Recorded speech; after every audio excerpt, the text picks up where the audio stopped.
For those of you who don't know, but I also feature sarcastic commentary on my Patreon. This isn't posted up anywhere else except on Patreon. I thought that it would be fun to highlight the top snark room every single day as an incentive to get people to join.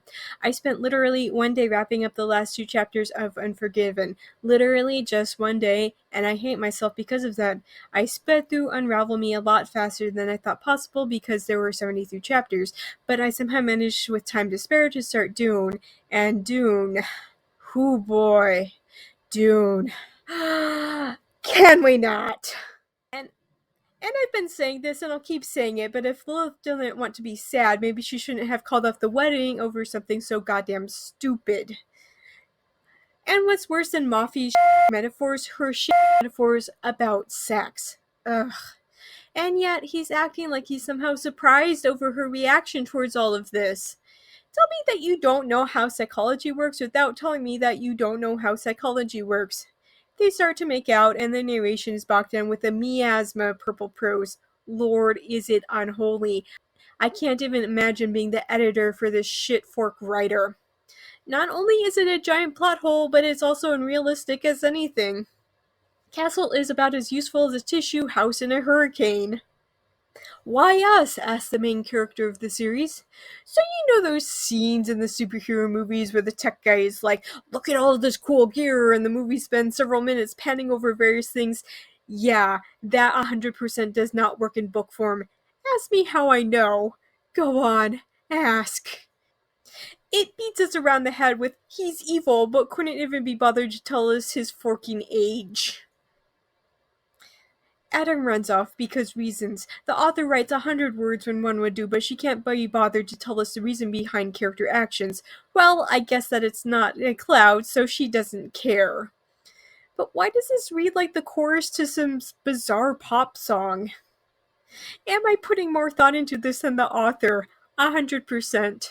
I'm so forking sick and tired of constantly repeating myself every time Castle comes onto the page. So whenever I mention Castle, just assume he's being insanely tone deaf and 100% failing to read the room.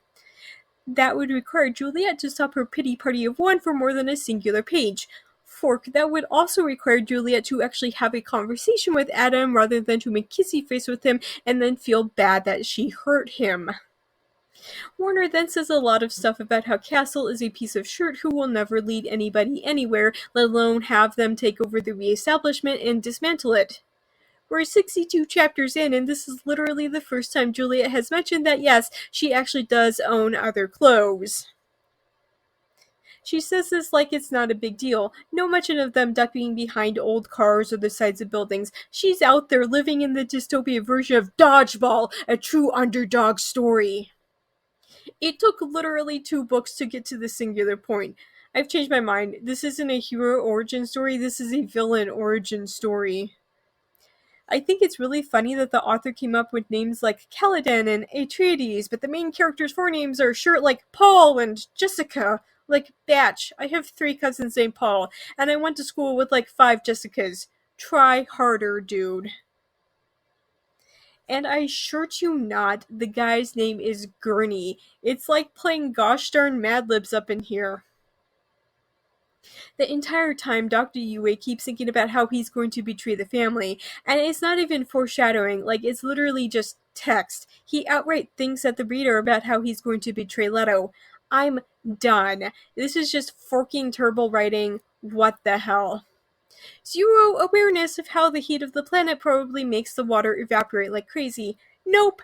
They wonder if this is because the planet is actually alive or something. I cannot. The lady wrote all of that on the underside of a leaf. Was it a freaking monster leaf or something? They then sit around and talk about the money to be made from this, more about the equipment, and holy forking shirt.